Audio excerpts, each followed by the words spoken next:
Welcome to the next episode of the Pod-Diff podcast. It is your co-host Vex. With me as always, Tusk. Hi, nice to be here. Thank you. For the second episode in our new home, our own actual channel for the Pod-Diff. Thought it should be better that way to set it up going forward. Easier to find, easier to promote, stuff like that. We're here to talk about all things Overwatch, that being the newest update and the Midseason Madness that just occurred, and things going forward with it, with the World Cup and everything. I'm excited. What about you, sir? Excited. Wonderful. I love this game. That sounds so sarcastic, and I don't mean that. I actually really like this game. The World Cup is extremely entertaining to watch. Looking forward to talking about it. Should we start with the newest update? We're about a week into it. Actually, just about to the day. Oh yeah, it is about the day, ain't it? I forget the day it came out, but with the buffs, the only one we didn't cover in the last video was the Genji buff from like 24 ammo to 30. They didn't put that out until until the literal update came out. So they said it was like something they didn't intentionally need to change, but they did, and they're just not gonna change it back. See how it goes. Whatever. I don't really nerf Genji, but I don't think the ammo is the problem I have with them half the time. So I don't care. I really do not give. I don't care if they give them that much ammo. That's fine with me.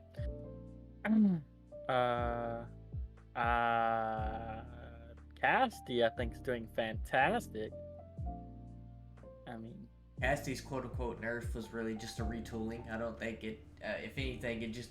I think I put it in a post earlier saying that he, it's just a different playstyle for him now. Every time there's a change to his kit, it's more of just a change in playstyle than a nerf itself. I think, to be fair, he's always been that... I'm not going to say always been, but since Overwatch 2, he's always been that DPS hits game where he's like weird middle range of like, there's some better ones out there that can do more better consistent damage, or there's longer range ones out there that can just hit headshots constantly. So it's hard to be like, just pick Casty if you want to do damage for hits games. Like, he needs a little bit more than just that if he wants to be a good competitive to me. But maybe that's just I actually really like the update for him. It's like, I think he needed it. He's probably a little bit overpowered. The matter grade doesn't have a limit on the range you can throw it, so you can literally chuck it like a grenade. I think as long as it goes, if you take tracking away, like the farther out, it's a little overpowered. Because you see it like, oh, I literally threw that and it went to the person behind me. Like, that's not good. That's a little too strong. If you're literally like an inch away, yeah, it should get to you. It shouldn't like not hit you at that length. But I'm gonna be honest with you, I usually just use it for flankers, shit like that. So like at 10 to 15 meters, you can cut off tracking, and if you get hit by a grenade that literally I just chunked over a wall, dodge the grenade. Don't blame me because you can't dodge a grenade. That's a grenade. Just whatever at that point. Yeah, like you gotta learn to just like Junkrat can throw his stuff over wall. Why can I throw a grenade? It's not like it's gonna kill you, but over 10 meters, 15 meters, you can take away tracking. Under that, I need it. And flankers do suck. They hurt a lot. Like, especially Reaper and like Somber Tracer. That's what I mean by his play style is different with the Hinder, because you don't realize how much Hinder affects you till you're actually in game. Like, we can explain it all day, but you realize if you're Soldier, you can't run anymore. If you're Tracer, you can't blink anymore. If you're Reaper, you can't rate them. Until you realize that movement ability is taken away, we can't really explain it to you. But him being able to be a watchdog per se, as you know, there's always guard. Yeah, exactly. You always want to have someone protect your back line. In Overwatch, it was typically the off tank would do it. They would be able to peel.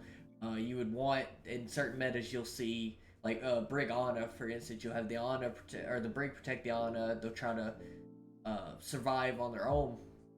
But with Casty's rework, he can kind of, you know, he's got like you say, he's got a decent range. It's not amazing, but he's got a decent range where he can play enough with these supports while also being in the fight himself. If there is a Tracer you have to worry about, if there's a Reaper you have to worry about, a Genji you have to worry about.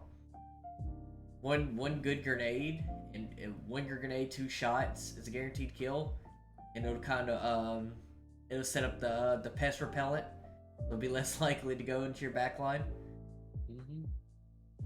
I think it's a great change. I know it's gonna be nerfed only because everyone's been complaining about it on Reddit, Twitter, stuff like that, about it just punishing people a little too harshly, which I understand. I hope it's not another Sojourn thing of like she's overpowered, which she was, but they don't take away the utility she has in her abilities. They take away they take away the utility, not the damage. I would have her ability have slowed instead of damaged over the damage to the slow, and I hope that worked with him. I don't want him to take away hindered for his grenade. Mm-hmm. The damage isn't much. You can take away the impact damage. You can take away the a lot of the range. You can take away a lot of the tracking. It needs the nerf needs to be on the tracking. But I hope they leave hindered. I think utility makes a character feel great, and it makes you want to play a character.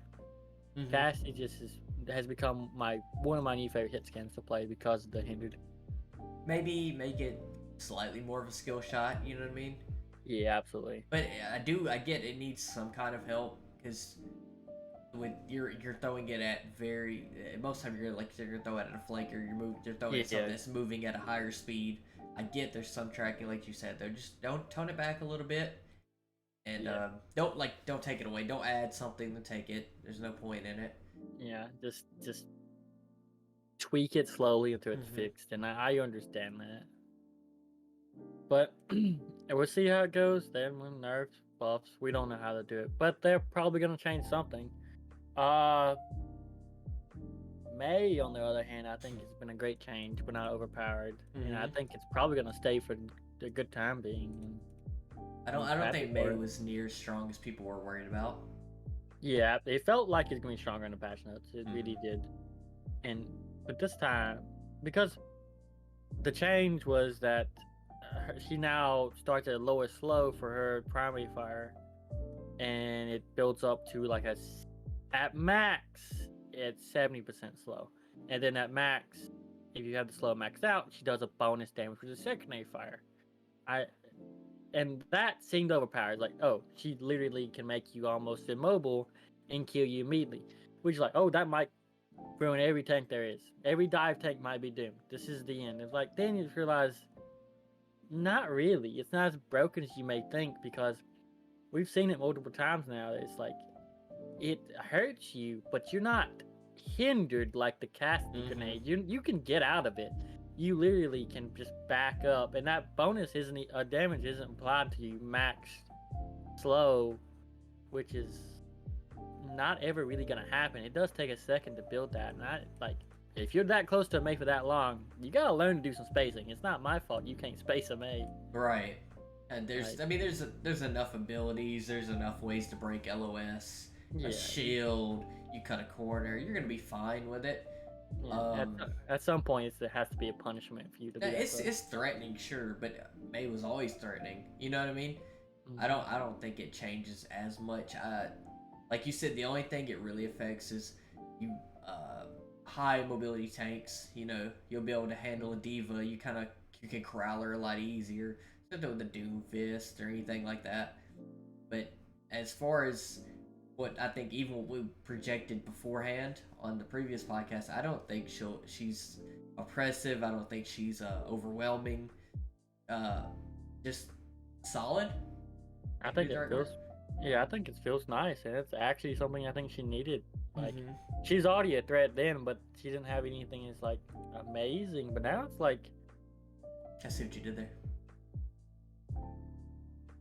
There's a lot of hope for her. I enjoy playing. I haven't played her much this season, as much as Casty, but I enjoy the changes. I hope to see more like these two changes of Casty and May in future updates. I think just change things up. You know what I mean? Absolutely, change is good sometimes.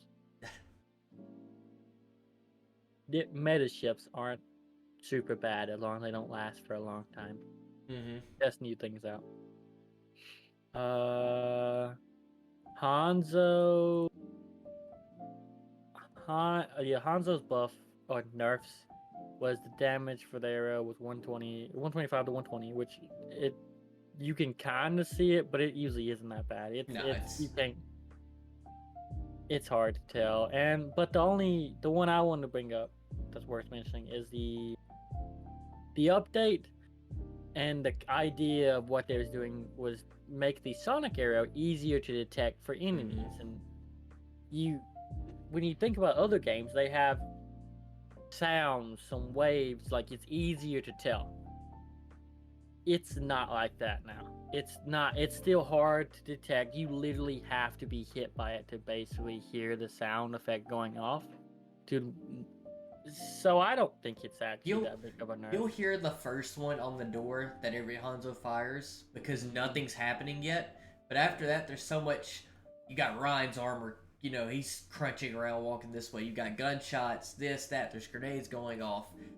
I would prefer an indicator. Similar to a revealed, a hacked, not anything that's just, covering up your screen, but like a little flicker like, hey, you're in Hanzo's sight. Mm-hmm. I feel like the audio is such a little nerf that it's really not a nerf. You have to be higher level to understand it. But at the same time, at a higher level, you understand he probably shot a sonic arrow at this point. Right. He probably sees me. It's like, at some point, just give me the visual if you want it to be detectable. That visual makes it just easier to play with. Mm-hmm. Absolutely. But it's not a bad change. No, I think he's sitting right where he was beforehand. I'd say he's the best sniper in the game right now. Oh, gotta be. The Widow nerfs we had. I mean, they were great nerfs. I'm happy about it. You now have a mercy pocket that's going to be with your Widow. Yeah, we've seen. It's been a week, and we've seen countless. Every time you see a Widow, there's now a mercy for it. I'm like, okay. Hand. Yep. It's now you have your one problems became two. It's almost, you still get one shot if you have a mercy Widow, but you don't get one shot with the Widow. So it's like, can I really complain? Because I'm like, about that. I can always complain about mercy. That's just who I am. Mm-hmm. But I'm not gonna complain if that's what it takes to one shot me. It's like, whatever. She's a sniper. And then if she gets within range or crap, you're like, at least you were brave enough to get in with, you're at least a little closer. I won't be mad at a Widow that's 5 feet from me and headshots me. Like, you know what? Good shot, my guy. Good shot. Enough, I suck. It's either lucky or skill. Yeah, luck or skill. Either way, I'm like, I don't care. 150 meters away, it's like, you kill me. Like, spawn door to spawn door. Yeah, you suck. Yeah, I don't care. Your character's just that good at range. I have to somehow diff you on Widow. No, I'm bad at Widow. I'm not gonna challenge you on a sniper. I'm gonna go somber and piss you off. Yeah, exactly. I'm all about the flanking, not the damn the sniper. I don't care about that. But yeah, I think it's fine. The mercy pocket sucks, but the mercy pocket's a pain in the ass sometimes for every character. I think we can deal with it for now. I'm more worried about the life for Ashe now, because is there a reason to pick Ashe over Widow, or is there a reason to pick or is Widow just better to pick over Ashe now? Like, I would say it's the opposite. I would say if you're gonna need the damage boost, you want that one shot ability, you just go with the Ashe. Because then the Ashe has the ult's better, the dynamite huge. You can get huge ticks with dynamite. It's way better than her poison mine. You got the equivalent of the same escapability with the coach gun and a grapple. They go hand in hand. She just higher DPS, character. I think Ashe was already good. Don't get me wrong. Yeah, Ashe was already good. Really great pick. And then I think going forward, if you're gonna put that much resources into a character, just make it Ashe. Absolutely. I mean, I think it's worth it. I think Ashe is the better pick because I think the ultimate value is a lot better. I love Bob. I also don't know how they're gonna make each other better now. Like, at some point, Widow's gonna need a change to make her worth playing. If you can just one shot with Ashe now, I think it's time for a rework on abilities, maybe even ultimate.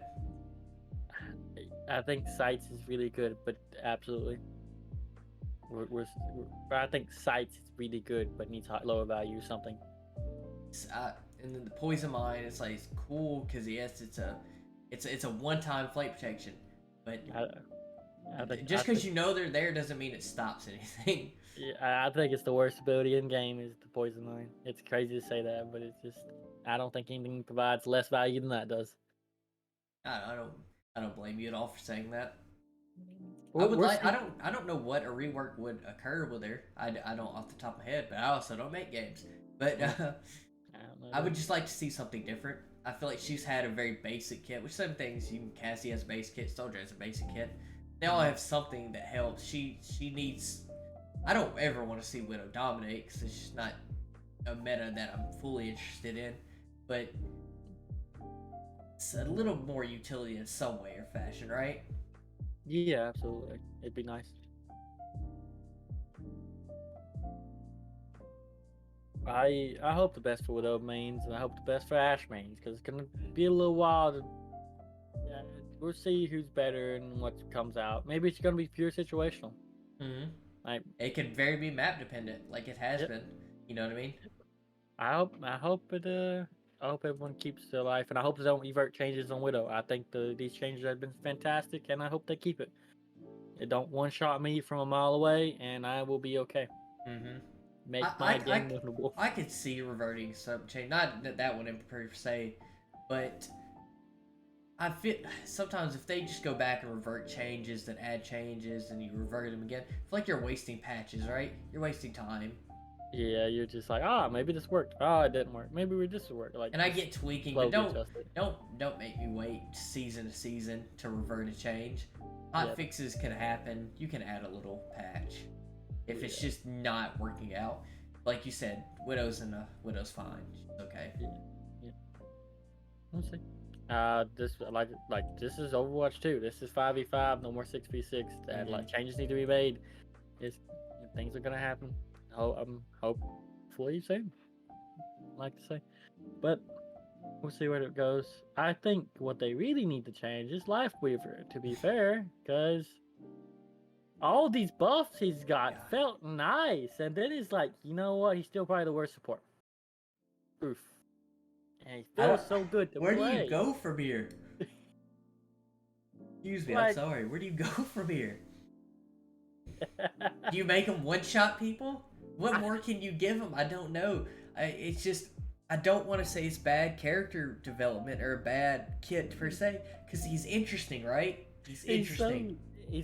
His whole design is like repositioning the team, and like this tree of life is nice. The pull, the lift. It seems so like, oh my goodness, what I would not love for a life grip every once in a while. But is it freaking enough to pick a character just for the life grip? Is my DPS and support getting enough value out of the lift just to justify the life grip pick? Is a tree of life healing me enough to me to be okay with that not getting a nano and just be like, just heal my team? Like, every time you have any of these people in your lobbies, given it that we play with Lifeweaver, we multiple games with Lifeweaver, individually and together. We've tested them out. It's okay, and we're getting better at like what I think everyone needs to is play more with the character to see where it really needs to be. A lot of people just say he's bad and just won't play him, or people throw your games because you play him. Now I don't think he's a throw pick anymore. I think he's still the worst. And every time you see it on the charts, he still has the lowest damage numbers unless he has a Mercy duo, something like that. That's just how it's gonna be with him. Whatever. The thing with them, right, is they buff the damage. They fix the spread on it so you can actually provide more damage for your team. The issue with that is you don't provide enough resources on your healing side to really feel safe busting out the thorns. You have to. Any match I've played is Lifeweaver, and again I do like the character. Don't get me wrong. You have to constantly pump the heals. You're constantly reloading. You're constantly heal botting, because if you don't, they're dead. Like, it's over. It's not. There's nothing sustainable about what you're doing. And like you said, it's like pool's cool. I've seen some really great pool plays. I've seen some pedal pedals being a lot more used. The dash is still but not every ability can be perfect. Yeah, dash is okay for a character that is a support. I don't think it's a bad thing considering most of them don't even have dash. But when you toss it up in the air, does a pool equate to a cleanse? Does a pool equate to nano? Does a pool equate to a sleep dart? it's sad to say, but the pool is the best thing he has, but it's not really freaking enough for it to be justifiably a pick. I'm like, that pool could save my life, but you know what could save my life more often? Probably just getting healed better. Yeah, yeah, you're absolutely right. You're like, that pool was cool, but if I hadn't been at 20 health the entire time, I'd been It just probably as would good. be, yeah, like Hmm. it's. I think the change that needs to happen is just he needs to instantly throw you health. None of this charge anymore. I think that's the problem. You can lower it to 50. I don't care. You either need to make it a full health charge to heal, or instantly throw you 30 every time, or something like Hmm. that. Numbers can change, of course. I don't care. But like, just for example, like it's like you said, it's fast-paced games. If you have a team, if you're against a team, especially pro teams, they'll be like, that Life Weaver can only heal so fast. Hmm. Let's jump Just the burst other them down. support. It's Yeah, the let's same do thing with his something. ultimate, right? His ultimate's great for that first burst when it's planted. Then after that, everybody still dies in it. It doesn't heal. Like, It and you doesn't don't want them fast to be enough. immortal, obviously, because then you just play Yeah. BAP. But it's like, it's not great. It's Yeah. not great. Is it better than a Kitsune Rush? No. Is it better than a Nano? No. Is it better than a Window? Maybe. Maybe. That Windows and, a maybe. Window is a and that maybe. depends on who your BAP is. Like it's not a terrible ultimate, but it's nothing else in the kit to be like. It's not valuable enough like a Kitsune Rush was to just pick it anyway. I also don't think we have enough high intelligent life weavers. That's very How true. many You how don't many see- life weavers do you see placing tree on cart? Zero. They place it behind you as you run forward, then you're out of its proximity instantly. And then it's just back there chilling. Yeah. So I've you since I've have been to play playing. it to learn it, but I've it's seen also more. hard to play. Yeah, not many people even know much about it. Not many people played them because it's always been a throw pick up until like a week ago, and then it's still almost a throw pick. It's just no one throws your games because you pick a buff character now. It's not even that buff. I hope the best for Life Weaver. He's super fun to play, and I really love the concepts and what he specializes in. But he probably still will never be. He will still not be worth picking right now. Just unless you want to have fun with him. Which is whatever. I think he's Right. super fun. I don't hate people to play him. Don't go out and be like, "Well, I healed you. Why can't we do it?" Like, well, you also picked the worst one. Don't Mhm. blame me because you decided to pick Life Weaver and I died there. Yeah, you healed me. You're right. You healed me for 60 of my 200 health that they burst me down from. Thank you. What do you want from me? That being said, I still play support a lot, so I still would pick other. I play other supports also. Mhm. So, I mean, whatever. I hope the best. He's a hard one to balance. I hope they figure it out, and I hope they don't just completely rework him. The life grip needs to probably stay. Mhm. Everything else. The health added Changes? to it's a really nice addition as well. Fantastic. Best buff, actually. Best buff for him. Mhm. I completely forgot that was a thing because I'm so used to it now. It is life saving because usually you pull it because you're gonna die. Changing positions usually doesn't just keep you alive. They're gonna follow that. It's not Yeah. a super. It's not a There's too many teleport. fast characters. They're like, okay, cool, you're over there now. Well, let me just walk over there. Yeah, you're about to die. I can literally just one tap you anyway. It's like get the heal. Like you know what? Maybe your problem now. I'm not gonna chase you. But yeah, I think it's nice. I think that's really nice. Everything else, not so much. And I thought the buff would work, but it didn't. So whatever. Oof. Just have to buff them again. Buff That's why 'em. that's why you start with your characters overpowered and you tune back, because now everybody in their head thinks Lifeweaver sucks. Yeah. They're not fully wrong, because he does, unfortunately. But and now, no matter what you do, they're always gonna be like, "He kinda sucks still. He kinda sucks still." You make that MFR strong when he comes out, and now everybody playing that he needs to be weaker, but they're still gonna use him. I used Sojourn when she was at her strongest. I still use her to this day. She's not near as good, but now I have time and I've practiced with him. No one's gonna practice Lifeweaver if he's bad. Yeah, it's very true. Do you? I think about that, especially after the buffs and still playing him and feeling he's weak. Do you think they undertuned them because he thought they would be so powerful. Because they literally gave him things that no one else has. They gave him repositioning things, repulls, an ultimate that literally heals you if you stand in it.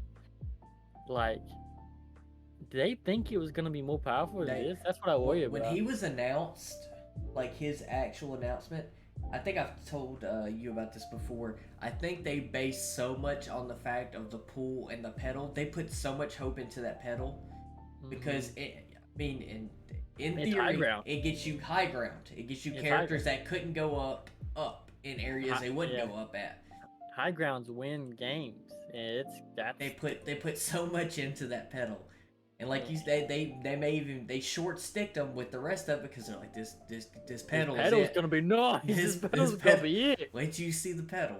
But now it's like, okay, I threw the pedal, my DPS stood on it and walked away. You're like, awesome. Well, now that pedal's in the air, you know. So it's just not used. He probably would be a fantastic character. They just gave him a sniper. He doesn't have good enough basic to be like, I'll use the pedal. It's like, you can't hit shit. What is the best use of pedal right now is to you go up yourself and you pull somebody up there that's weak, and then you can probably get 2 or 3 bumps into them before they go back down. That's the only use I can think of. Yeah, like he doesn't have good enough accuracy with his basic for him to use it like a sniper would, and his teammates don't use it as much. Maybe that's just practice. Maybe that just needs to be the practice point. But at some point, like, repositioning is also a very common thing to do. Like, that's a very high level thing to do. You gotta always do it at reposition. So like at some point, like, you can't stay up there after you fired and got one character or one elimination. No. Maybe not even the elimination. Once you have made them move, you have to move, or they're gonna come get you. So I don't know. It's a fast-paced game. Fast-paced game. If you're slow, you die. But I think that's Life Weaver. Best of hope. I love it. I love him, but he kind of sucks still. Good luck, team, fixing it. I believe you guys. I hope he's with it. I think the last change. I know there are 2 more changes, but that's all for the characters I want to talk about. Unless you have anything to say. No, I think so far we've done a pretty good job filling it out. The watch point Gibraltar. The map changes. They did minimal changes to the map. More about where first point opened up the right side of the first point, right after first point, that big open door. They opened that up to a big wide open area. Not wide, but an open area. It's a good change. Not great. And I know there's a couple more changes, but it's hard to notice them. A spawn is slightly shifted to the left. For your defending team.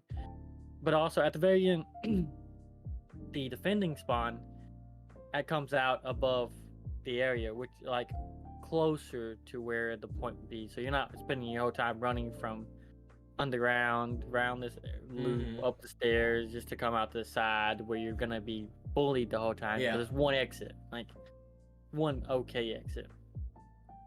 But other than that, he made the worst map still the worst map. I mean, and I've heard people like Gibraltar. I mean, you share the same opinion. It's just not an enjoyable map. I appreciate the changes because it does help second point be less overwhelming. You have to fight through the choke, especially once that big door closes. If you get stopped there, and you're going through 2 tiny doors constantly. Those changes helped, but again, it's like just not a good map. In my personal opinion, just not enjoyable. I hate loading into it.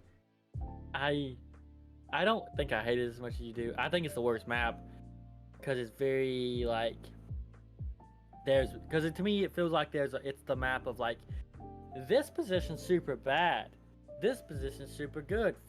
It's not like multiple options. Like you can go over here and do it. You know, it's like literally like you have like 5 spots you have to be standing at one time, and if you can't control those spots, you're going to die immediately. And it's like, fair enough, let's figure it out. And then like that's never on cart, so you gotta hope someone jumps on cart to move it in a bad position. And then First point I don't hate as much as I used to, even though it still has the same problem. Second point is bad because it's still very closed off area, even after the change of the right side being opened up more, but I don't think it's a good enough change. Because what happens is you still get hit the second you walk through it. Yep, it's very defense heavy. Yeah, very defense. It's like you said, it's not, there's not levels to it. It's either you're on the high ground or you're not. Yeah, and someone has to touch that cart. Yeah, and it's not gonna be the guy that insta lock Doom. It's not gonna be him. It's not gonna be him. It's not gonna be insta lock Doom. No. It will not be the Mercy. We promise. No, the Mercy because the Mercy's with the Doom. The Doom.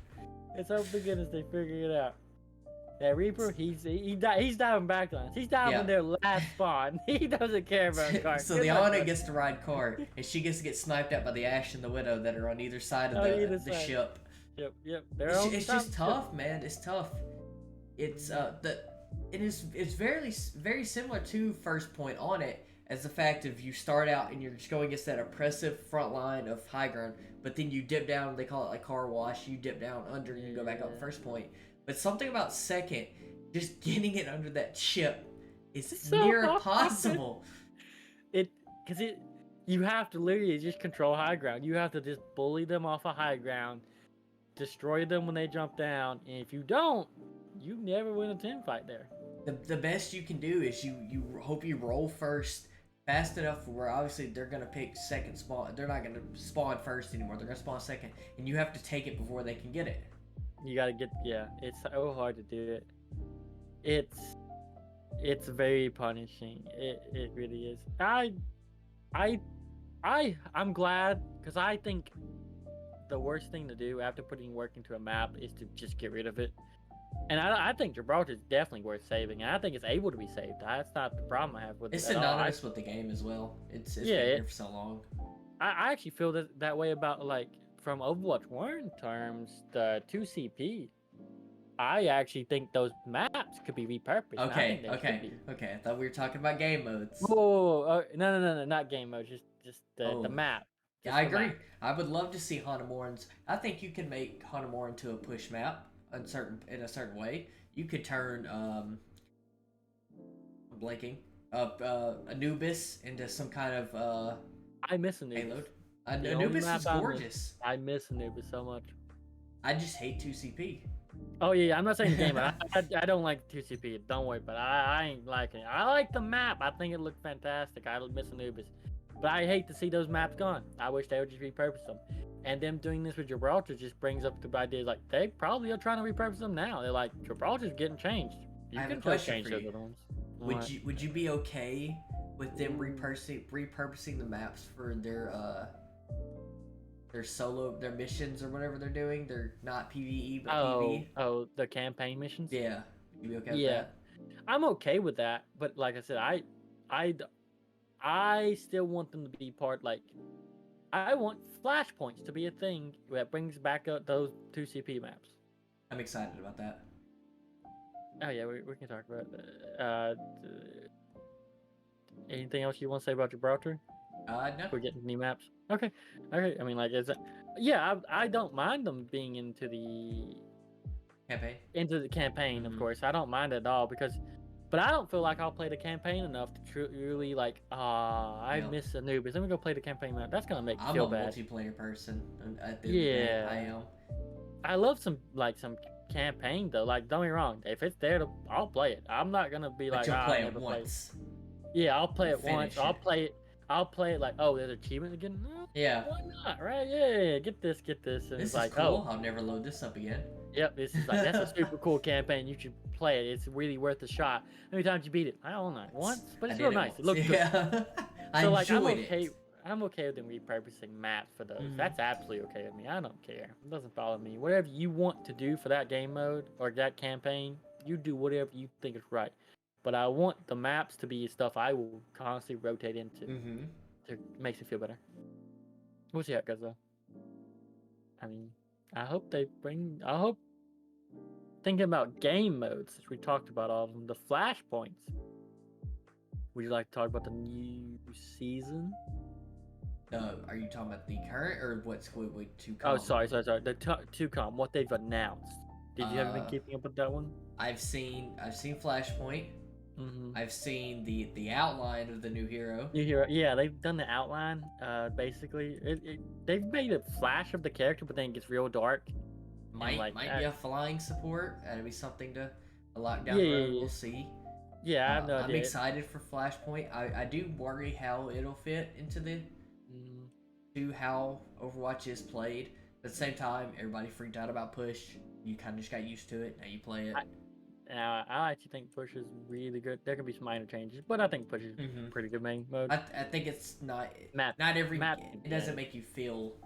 I don't know. It's a nice breath if you don't played 3 payloads back to back. It's a nice change. Pace, yeah. It needs to be more maps too. Don't get me wrong. It can get stale because it's only 3 maps, but like you make maps, and I don't think there's a problem with it. To be fair, maybe minor tweaks, but to be fair, everything can be minor tweaked. We talked about tweaks. Would be here all day. Yeah, flashpoints. I think it can be. I have high hopes for it because it's like hard.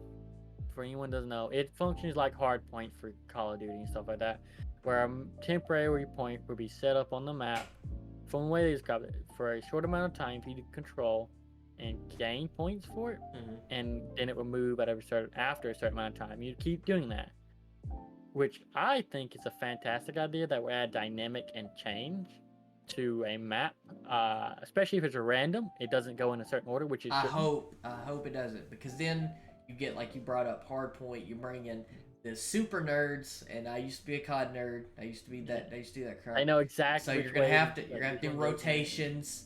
You're gonna have to start planning ahead. If it's random, it's not near as calculated. And I don't Overwatch a calculated game, but also everybody has a plan until they get punched in the face. You can draw out as many plays as you want, but it can be changed on dime. That's what I love about Overwatch so much. It's a lot of on the fly stuff. I don't want to have to send the tracer go next so we can get the next spawn for hardpoint 2. Yeah, it becomes very much like, oh, should we divide team up to go control next point because we got 5 seconds left here, or like what are we doing? It's like, we'll see. I have high hopes for it. Of course. It's not released, but the reason we're talking about this is because they also released that update, or that information about that update, the same time released this season's update information. So they've kind of been pushing for season 6's update, August 10th, 15th. I forget the date exactly. We'll make sure to tell y'all much closer to the time. But it's literally 3 months from now. So we'll see. But that's all they covered with the flashpoints. The new heroes outline looks very flyy. Has something in their hand. Sword, this could be a sword gun. Does look like they're flying in the skies. A sword that fires guns. There we go. I like it. I want a sword that fires guns that fires swords. I think that would be the best weapon. I would main the support as long as it's not trash tier like Life Weaver. How do you feel about another flying if it is? My control scheme's gonna suck. I'm gonna remap it. It's bad. Okay, so I don't have the Pro Controller. I don't use the Pro Controller for play on Xbox. I don't use the Pro Controller for it. So like it's going to be hard for me to have to remap. Because Echo to me has a problem because when I'm done with the flying ability, I have to hold a button to still float, or I just fall fast, and that's not good. We gotta get you a Pro Controller. I need to I need to get a Pro Controller to do my flying, because that's what's gonna have to happen. I'm gonna have to the settings are gonna have to have multiple button combos for me to do stuff, or I'm gonna have to just have another button like a Pro Controller would to just hold myself in air. And I'm okay. It kind of sucks that I have to do that to optimize my play for a character. But at some point, I'm not hating on them because they still give you the option to change your controls. So I'm okay with it. I just have not optimized for Far or Echo, and I'm sure there's a way for me to truly do that. I just don't care for the flying characters as much as I do for hit scans, so I haven't really put that much effort into it. So I hope for another flying character. I also don't play Mercy. Yeah. So, and I'm not going to. But I hope another flying character brings in a good balance for the supports. It also means they're gonna be a DPS. If it's a flying support, that means there's also now going to be a pure loadout, a pure roster of just flying characters. There's a Mercy. There's this new support that can fly, if they can fly. There's a Echo, Farah, and a Diva. There's multiple things that could be. There's a lot of divers there. Start playing Flight of the Valkyrie. Yeah, it's going to be, and let's be honest here. Like the most broken characters right now are flying characters. What #1 in the world in multiple servers or multiple regions is Yezon. Mm-hmm. I sorry if I'm pronouncing that wrong, but it's literally he's done good on other ones. Don't get me wrong, he's good at the game. He's fantastic. Actually, he's probably one of the best people not in the pro scene to in the game, because he's literally #1 in every region playing Pharah and Echo 24/7.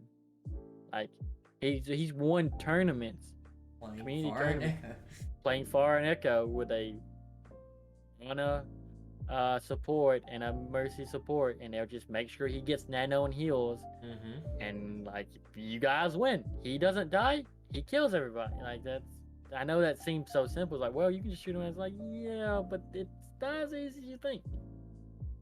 So I don't know. It could be super broken. Flying characters are broken. So hopefully it's not. But I hope this. I like new supports. Yep. I don't care. I would just like new supports. I need a new support. Give me a new tank. Give me a new something else. After the support and a new tank, I don't care.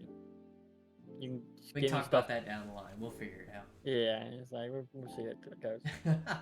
We'll keep you guys updated on whatever else comes out, new information we have about the next season. Oh yeah, the one thing I want to talk about this season that might have the update. It's not even a mode. Well, it is a mode. The 4v1 for the Reinhardt, the Overlord. It's interesting game mode. Play with your friends if you haven't played with your friends. It's actually super fun to do. It's really lame. It's really annoying if you're playing it solo to me, but I recommend it to play with friends because it's super fun. The Ryan's almost undefeatable unless you work together, and I think it does a great job. Next time I tried it, I'd like to. We should do that. I recommend it. It's actually super fun because it's you get certain characters and you decide how to go about defeating the Overlord. And I bring that up because it also goes with the thing of Westwatch, which is the battle pass they're doing this season. I think they're doing a fantastic job because it gives you a story as you progress through the battle pass. And with the Tracer skin also unlocking through the battle pass, the legendary, I think it does a great job. I think they've done a great job with it. I actually hope they continue to do this in upcoming seasons. It makes it more than just earning. It's like you're in a story almost.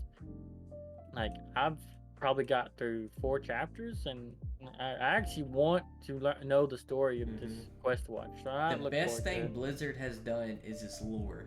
In any one of its games, it's its lore, and they've never made it the forefront. You play Diablo, on its most basis level is you kill crap, but then you start find books, you read books, you talk to NPCs, you play World of Warcraft, you talk to NPCs. I'll go talk to this guy. I'll pick up this. This diary, whatever. They do such a good job of, how do I want to say, mixing in lore. And like you said, this is part of the battle pass. You're just playing the game, and you get a skin, and with that skin adds a whole new chapter, a whole new dialogue between characters. It's interesting, and I do hope they go with that forward as well as the mythic skins, because it gives you something to work forward instead of just being like, well, I can't wait to hit, was it 80? Yeah. I can't wait to hit 80 to finally get this. Instead, it's like, oh crap, I've got this part. Let's tweak with this a little bit. Because everybody has a plan of what their mythic skin's gonna look like. Everybody was gonna put this on Sigma, this color, with this shoulder pads. But now it's like, well crap, all I have right now on Tracer is these 3 things. So now let's start mixing. Because when I get that, I'll add this. Absolutely. I think you're fully correct there. I personally hope that this every season so far they've had themes for every season, and this season actually feels like a theme.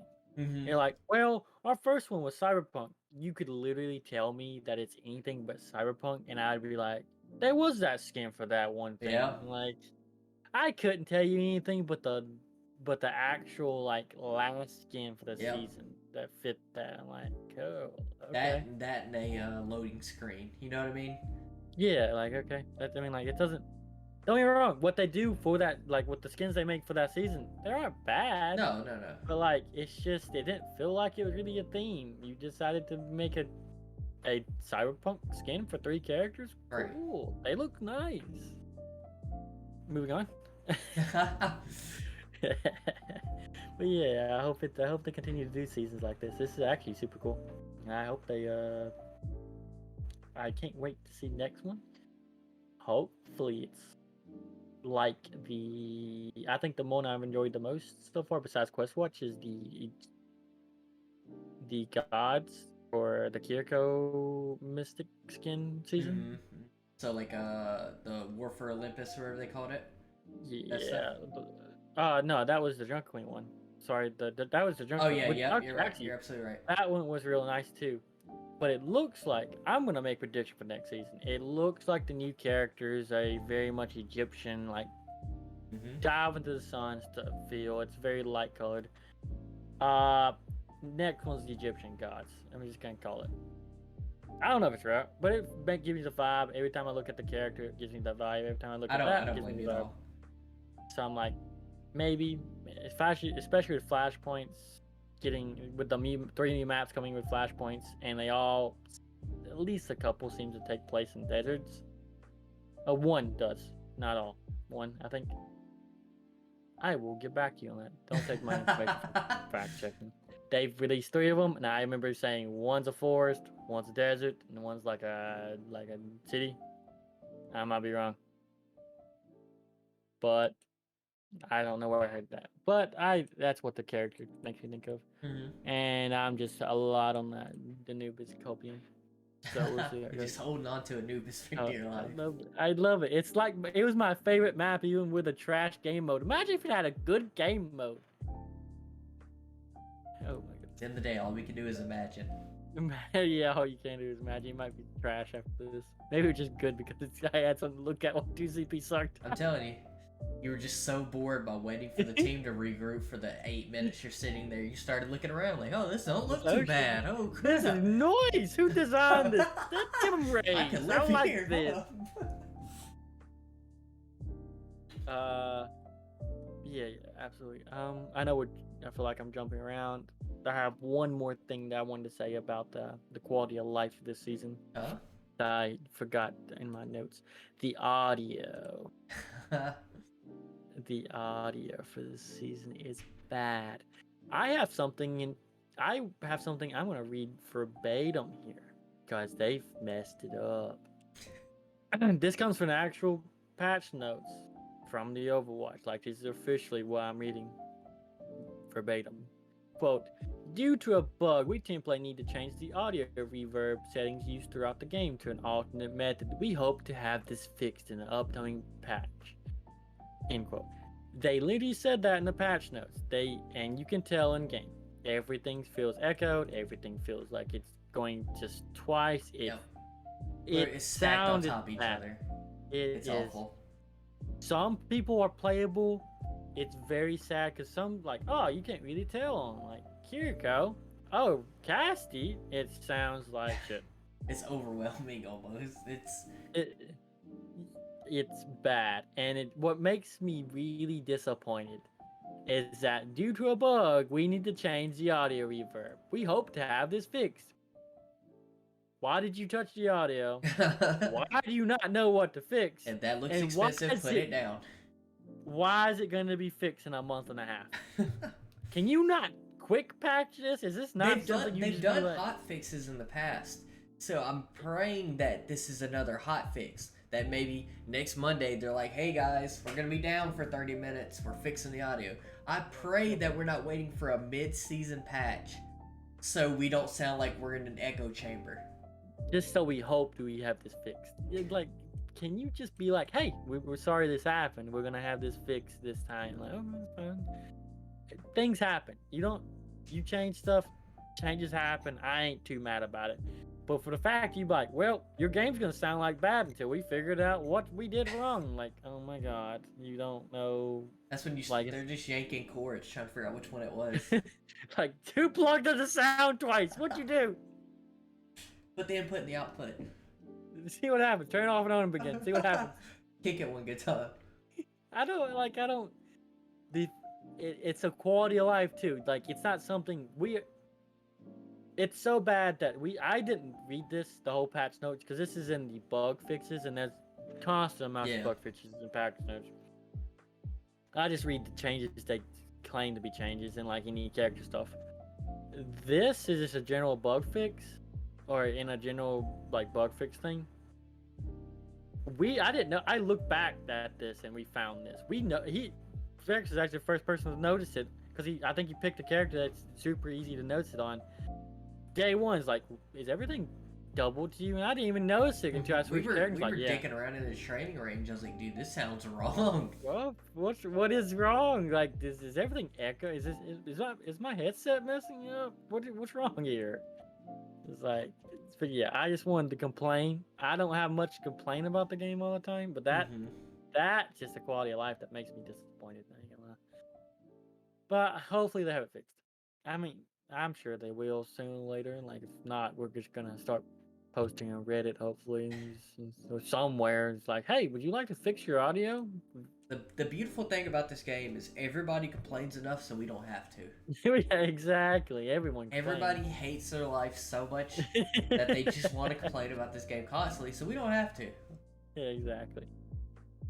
And then when we have something to complain about, it feels like I'm justified. I'm like, you right. can fix your audio. I'm not asking you to balance the game again. I'm asking you to fix your audio. No, you're gonna ask for a lot. Yeah, exactly.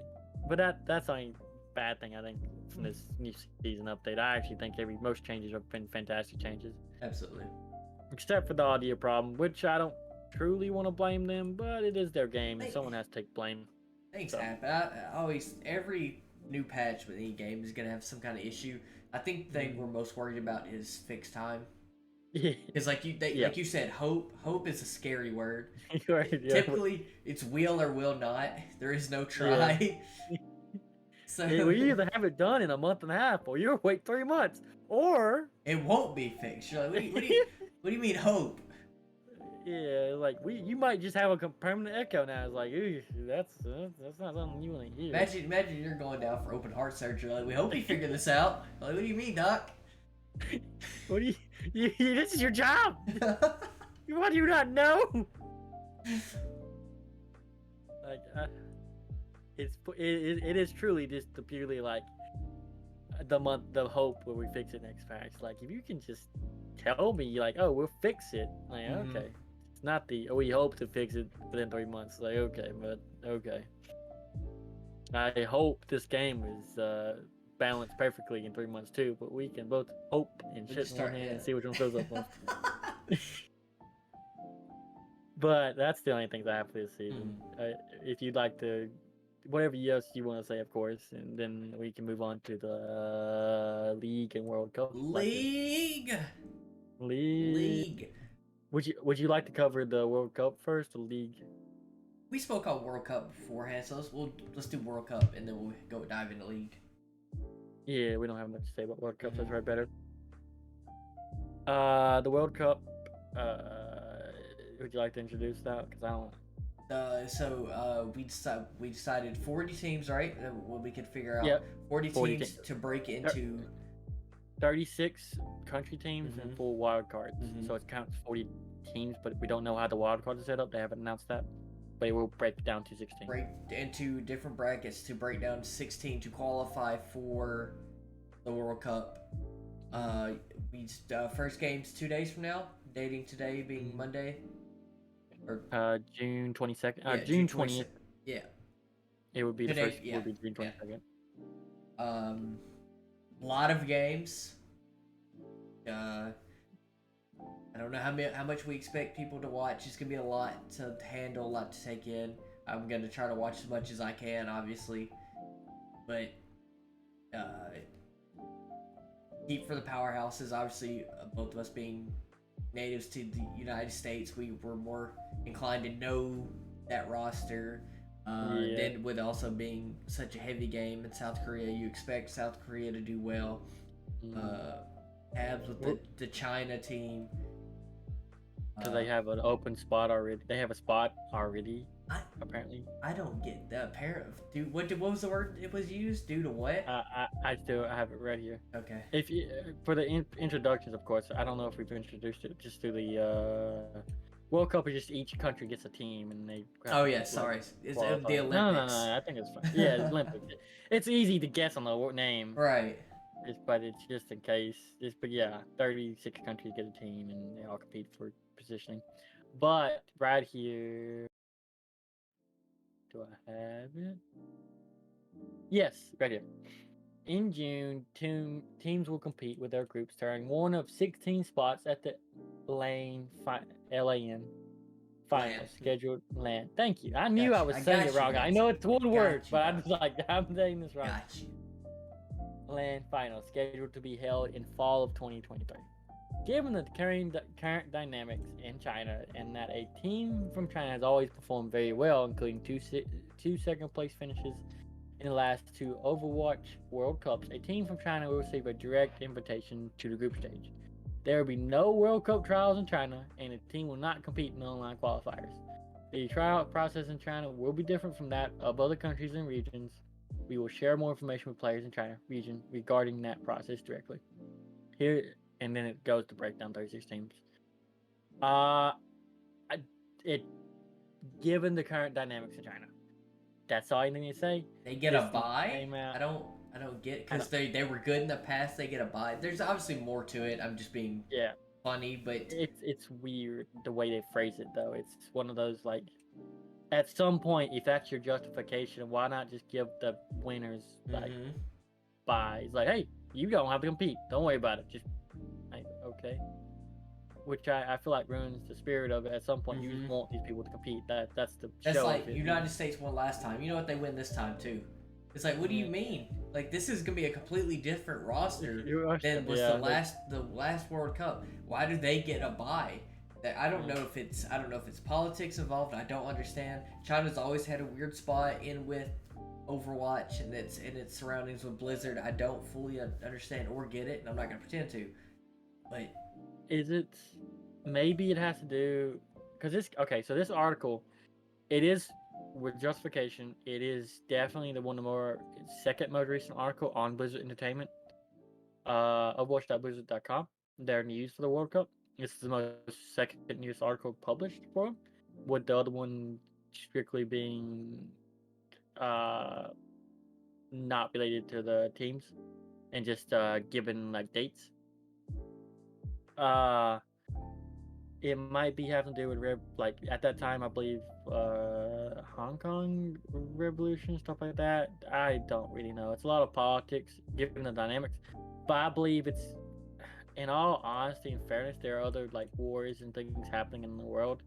Does that mean we give European countries and stuff like that like buy-ins because they have to deal with like Ukraine/Russia affairs and stuff like that? Like, at what point is this actually like a fair dynamic, or is it just like, well, they're paying us lots and lots of money, you can have a spot, sir? Like just be honest with me over anything. Like, hey, past winners get a buy-in. We don't care. Like, okay, just don't give me the current dynamics in China. Like, what dynamics? What's happening? Is it people being murdered? People murdered all over the world, and they don't get buy-ins. I'm not saying we shouldn't care for those people, but at the same time, like, yeah, World Cup Overwatch team gets because China have bad time? Nah, I don't know about that. I don't get it. Like I said, I don't understand it. And things might have changed. This come out late January 24th, 2023. And I guess we'll see in these upcoming weeks. Yeah. You know what they participate in and when qualifiers start. Oh yeah. By the way, there are literally 8 games. Actually, I'll count real fast. 1, 2, 3, 4, 5, 6, 7 games. Day 1 and day 2. 17. So it's impossible for anyone to keep up. Yeah. Really, you have to just pick the. You have to just pick the teams you want to follow and just hope to goodness you pick your country and be like, this is what I want to follow. It's the But we will Olympics. cover, we will cover the 16 when it gets to that point, Mhm. and we'll cover as much as we can. But we're not gonna follow every single individual It's team. just- That's impossible. Yeah. There is apparently a Chinese team. It's called how do you pronounce this? I used to know. Taipei. Taipei. Maybe I don't. I don't want to butcher anything. I don't know. Apologies for mispronunciation, but in that, it is Chinese Taipei versus South Korea. So maybe things have changed with China getting their own like spot, but I don't know. But there's also a Hong Kong team, which technically is China, against Philippines. In 4 days from now. So maybe it's just a team, and then Chinese Taipei is a different team. I don't know. We will see. But Time will tell. yeah. But that's the only thing I had to say about the World Cup. Just excited for more Overwatch. About the only thing I can answer. I didn't really watch the last one, if I'm quite honest with you. Just a little bit before I was introduced into the league. So I'm excited to see how it comes. I'm excited to see fans of all over the place. It's crazy to see how many countries have a team for a game that's dying. There's an awful lot of teams that are playing it, that are breaking it down from the 40 to the 16. A lot of countries in there.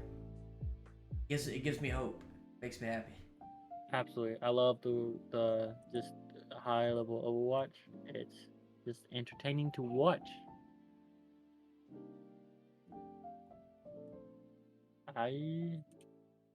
Overwatch League. Yeah. Overwatch. The article that's newest on the Literal World Cup is February 24th. So it came out the exact same day as the other article, and it literally just breaks down the general manager, head coach, and social lead for each country participating. That is it. We're not gonna know anything. We're just gonna. Yep. We'll see what China does. If they get placed, we'll see it. Yep. They have come out with no more information than what we've just covered, and that literally was like, one was January, and one was February. Fortunately, that's the standard that we live to.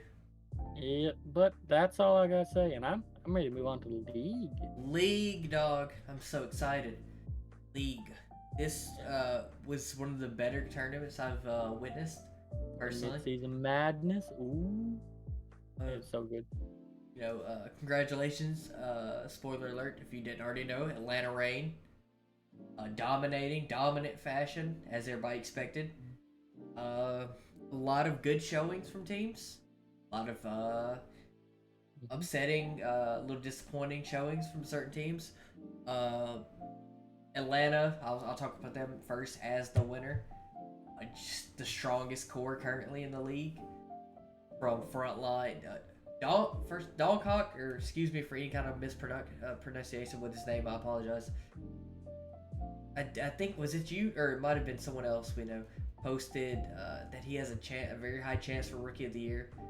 Oh yeah, it's me. I think if they continue like this, like you said, that he's playing at a level that he's literally Midseason Madness champion right now. There's no reason for him not to be at least into that running. You can't tell me look like a rookie. No, you couldn't have told me he was a rookie there.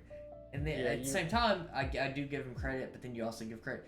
He has the best backline in the entire league. Yeah. Their numbers between them and then compared to everybody else, it's ridiculous. Yeah, I think it says a lot for his backline to be able to hold a rookie up that high, and for him to be able to compete against Fearless and other like the best tanks. I have it in my notes. Fearless looked human. Fearless. Yeah, Fearless almost looked like the worst person in that series, and that's nothing against him. That's because Atlanta had this beautiful plan to take him out of the equation. First off, Fielder has the greatest anti-grenades. I love Twilight, but I think Fielder cemented himself in this week that he is the greatest Ana. The best anti-grenades I've ever seen. Fearless jumps in, he's instantly native. He might even be native before he makes the jump. And Fearless is throwing these from all over the map. He's tagging Fearless. Fearless is going down. Fearless has to pop Primal.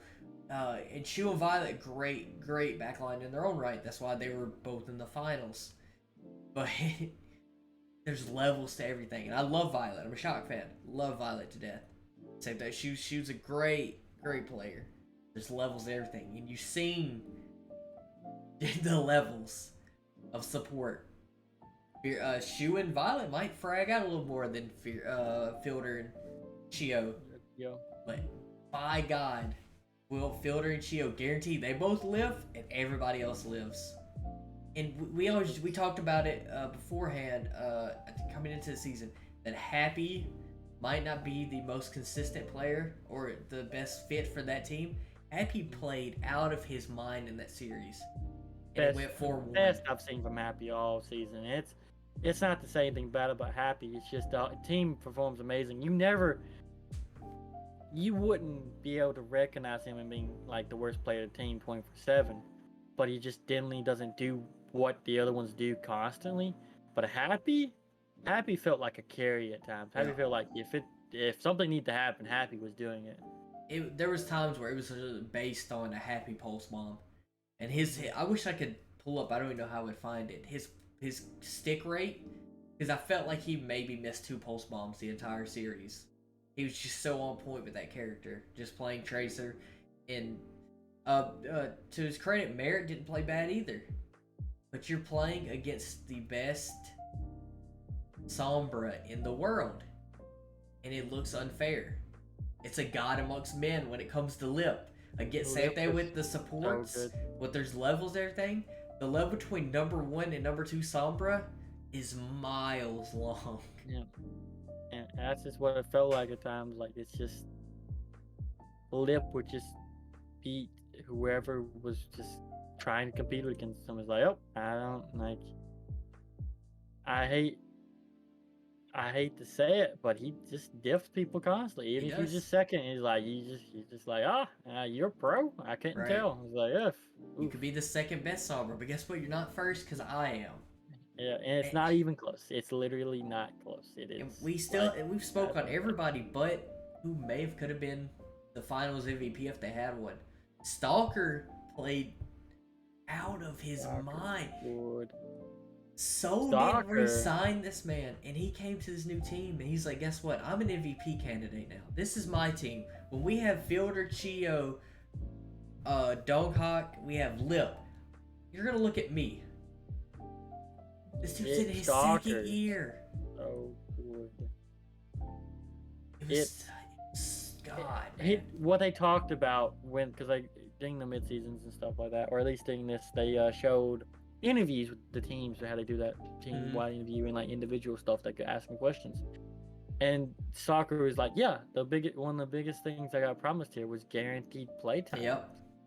And damn, is that what he needed? Yep. I guess, because he's like any person that let him go, because everything on this team's working, and like it's crazy to think that, but at the same time, like they have the best backline. This dude's keeping up. Like when you have people of skill difference all the time, you'll notice it. You're like they're the reason. They're this is what's happening. You couldn't tell me this is his second year. No. You could. Outlaws. Houston Outlaws are literally a team of people that have been in the league for years. It feels like years. Some of the best of the best. And Atlanta feels like almost all newbies. Mm-hmm.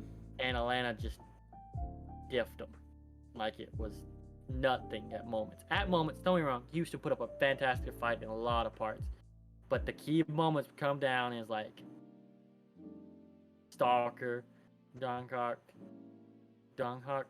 I apologize for any mispronunciations. I can't talk English. I can barely talk any other language. Chio, Stalker, or Chio, Stalker, Fielder. Like these people. Of course, two of them are champions at least. But like, it's amazing to see like them just go toe to toe with veterans and still just literally beat them. Speaking of some other teams, like I said, Houston played well. Fearless, they'll get back in the lab with that. Florida played solid. It's just not their meta. No, it wasn't. I think to be fair, it's actually a lot of teams not meta. No, but at some point, it's like it's been not their meta for half a season. I'm sorry, but you get what you get. That's why you got signed more than like one tricks and like a main here and there. What they had, they did well. It's just they felt like they ran out of gas, right? Absolutely, they made it the third. They technically third in the midseason madness Florida, but they did run out of gas. It's upsetting. Sorry, I didn't mean to cut you off, but no, I know that is your team, and I had no dog in this race as a Shock fan. I didn't, but it was so interesting to see every team from a third point perspective, and seeing you're like, man, Florida's playing so well. God dang it, you could tell they don't play Sombra. You know what I mean? You can absolutely tell, and it's sad to say because you can almost tell. You can almost tell on Houston a little bit more, but they had a very like steady someone that would play Sombra generally, while Florida felt like they didn't know to make Merit play or checkmate. No, they end up just settling with Merit. But I think Merit actually has the less experience on the Sombra from what it feels like. Because I hate to say it, because Merit I think is a fantastic hit scan player. I wish they'd stuck to the hit scan. Me and you watched these games together, and when they stuck to the hit scan meta with the Tracer Ash and stuff like that, it worked out way better. Yeah, I don't blame Merit because I can't play certain heroes, and I don't expect anyone that's a pro to be able to play every one of their. Like, I don't expect any support to play every support. I don't expect any tank to play every tank.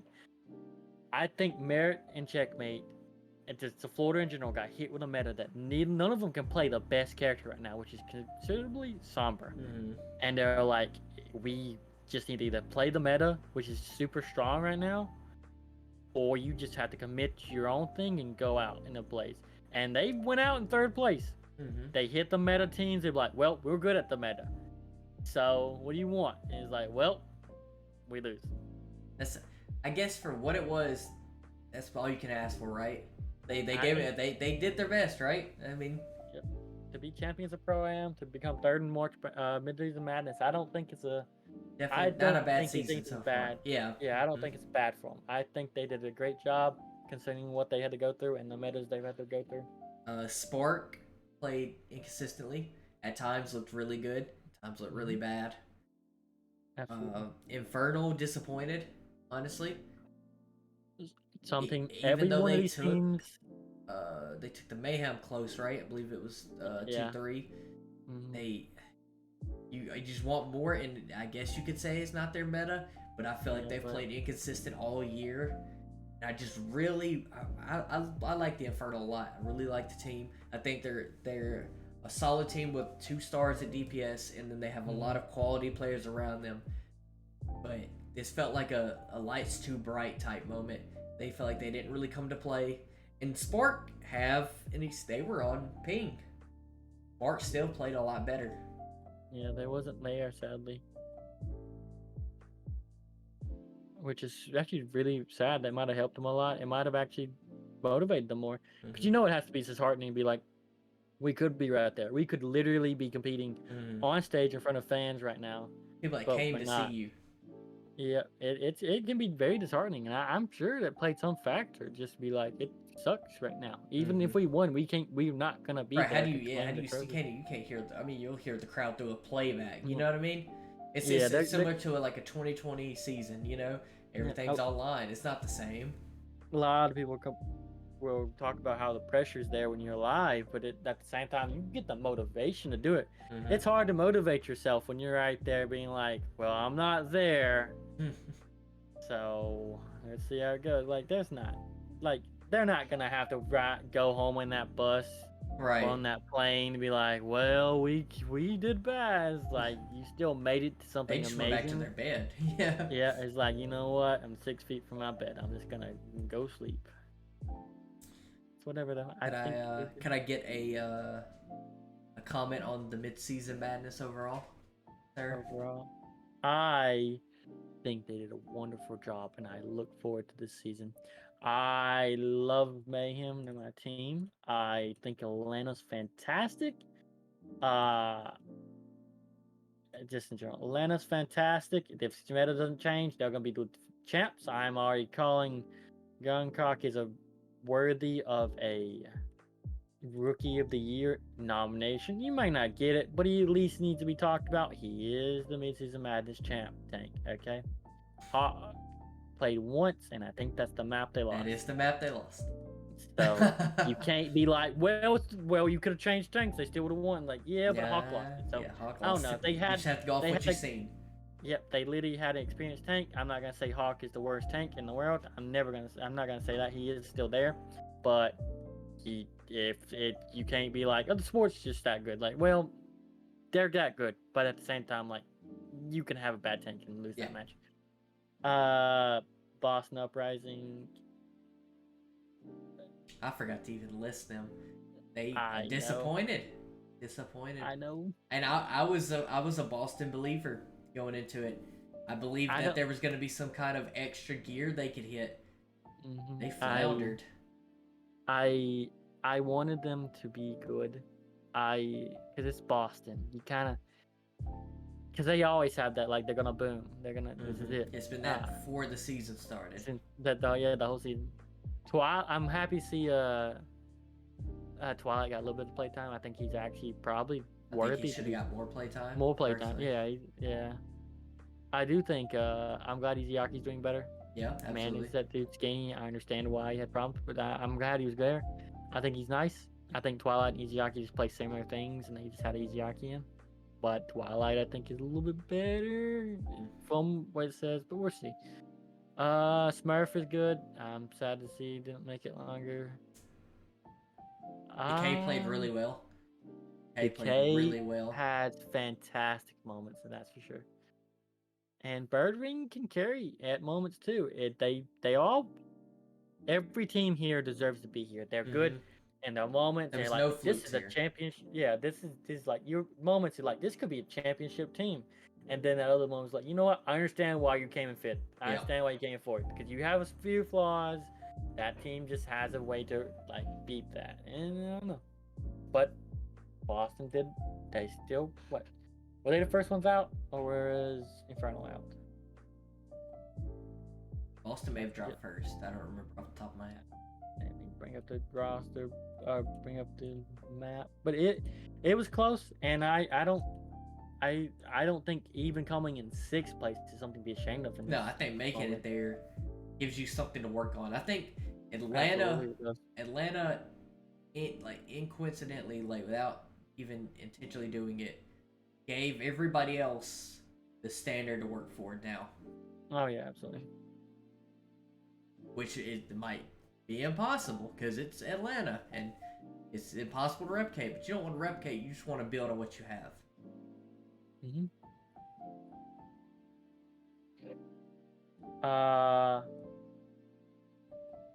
Ooh, never mind.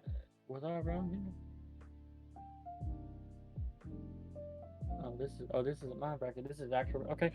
Apparently, Spark, Inferno and Spark was first ones out, and Boston was third.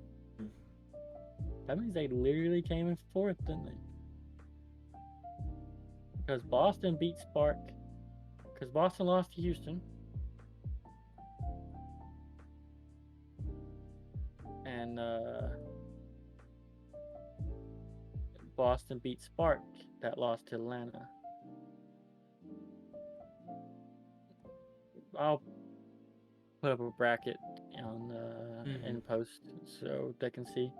But yeah, it was Inferno out and Spark out the same day, Boston the day after, and Mayhem Houston. Atlanta won. I guess we give them a little more credit, but even then, I don't. Yeah. None of it felt pretty, right? Nah, you could see moments. I think the meta favored. I'm not gonna say the meta favored Bird Ring or Boston better, but I think Bird Ring has a moment of caring more than like Spark or did or Infernal. Mhm. Don't get me wrong, they are good teams, but at the same time, it's like you're still competing against really great teams. Yeah. You're It's just cool being a good team, better. but then this is where you separate good from great, great from best. Yeah, like just for information, like it's literally like Houston beat Boston 3-0. Mm-hmm. Houston beat Infernal 3-0. Mm-hmm. Houston lost Atlanta 2-3. Like Atlanta, Mm-hmm. like these are close games against these teams, and they're getting 3-0'd by the second place. Yeah. And those weren't close. Those games are not. It didn't. No, it didn't feel pretty. None of it looked hopeful. Yeah. Florida came in third, and they 3-0'd Boston. Yeah. So it wasn't close games. I hope they all have something. And not to as work close towards. as everything above. Yeah. Oh yeah, but it's still teams that deserve to be here. Nonetheless, Absolutely. You might not be the number one, but you're definitely. Somebody's got to come in second, third, fourth, fifth. Somebody's got to be there, right? Yeah. Everybody come in. Every single one of them, MBs did a good job making here. I'd like to go quickly through the drops and pickups of the Overwatch League. Yeah, absolutely. Kind of wrap things up. I'll just list the drops. Not currently with the team, and as of right now, not currently with any team. FD God, Seonjun, Speedily, OG, and Sam. FD God came from Justice. OG, Sam, and Speedly came from Defiant. And then Seonjun was from Dynasty. He was the Prophet DPS. replacement when Prophet was out for that week. Yeah, that was a temporary contract apparently. Yeah. From what I've been seeing, so it's not like he's a permanent pickup anyway. No, I hope he does find a home somewhere. I think he's a solid player. Maybe they got to show him. I think all these people are solid. I think they all deserve to go somewhere, but it's like, and then they where, right? Yep. I think that could be a whole nother video, honestly. Just being rumors and speculation. Absolutely, we can do that sometime. Let us know in comments if you would like something like that. We're up doing more than one video a week for sure, but we just don't know what people would like to hear.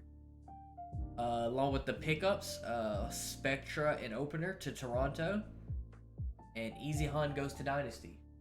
A lot of these were predicted for quite a while, and then obviously all came true. Spectra and Opener, great pickups for Toronto, personally. Spectra came from O2 or Dreamers? I apologize for I don't know the teams where they come from because I don't really keep up. I struggle with contenders a little bit. Yeah, I don't want to lie to you. But one of them came from Dreamers that would compete in the East bracket. And the other one came from O2. We competed in the East bracket. I think they both get. Spectra's from Dreamers. Sorry, Spectra's from Dreamers. Thank you. Spectra's from Dreamers. I think they did a great job. I think both of them look good at what they did. I hope they find a good home in Defiant. I hope they do good. Same thing with Easy Han. I don't know much about him. I'm sorry. I don't know about his previous. But I just want to see Dynasty do well. I'm glad to see any team be proactive. Toronto, it wasn't working out. American Tornado is cool. It's cool that the power of friendship. Not working. We're almost in dead last. Let's change this up. Let's get it working. Same thing with Dynasty. Dynasty aren't playing up to, I guess, what apparently is their standards. We got to make some moves. Bring in Easy Han, maybe a breath of fresh air. You know what I mean? Change. We talked about change earlier. Change will never be a bad thing per se. A risk is always willing to take if things aren't. I fully agree. I think if you didn't make it the Midseason Madness, you either buckle down and be like, well, wasn't our meta. We're just really bad against this meta, and we just couldn't double down on our own stuff and make it there. Or maybe there's some changes we need to make. Coaching or otherwise, players, I don't know. It is still a job at the end of the day, and I hope the best for everyone. This is literally something I hope everyone finds their own new place and it works best for them. But there's always going to be a champion out there, and not everyone's going to be a champion. Hopefully, you just enjoy it and have fun.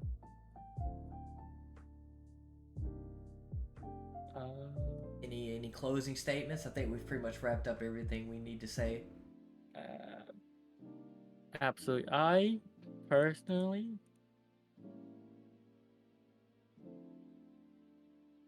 World Cup is starts in 2 days. The Overwatch League returns July 5th. From the information I've been told, I will correct that in the comments if I see anything different. And I hope the best for the league and their players. And I look forward to more Overwatch. Thank you. Beautifully said. Beautifully said. As always, this is the Pod-Diff. I'm Vex with Tusk here. Been another great episode. We'll be here same time next week, delivering more news, chatter, and everything else. Thank you guys for showing up. Bye.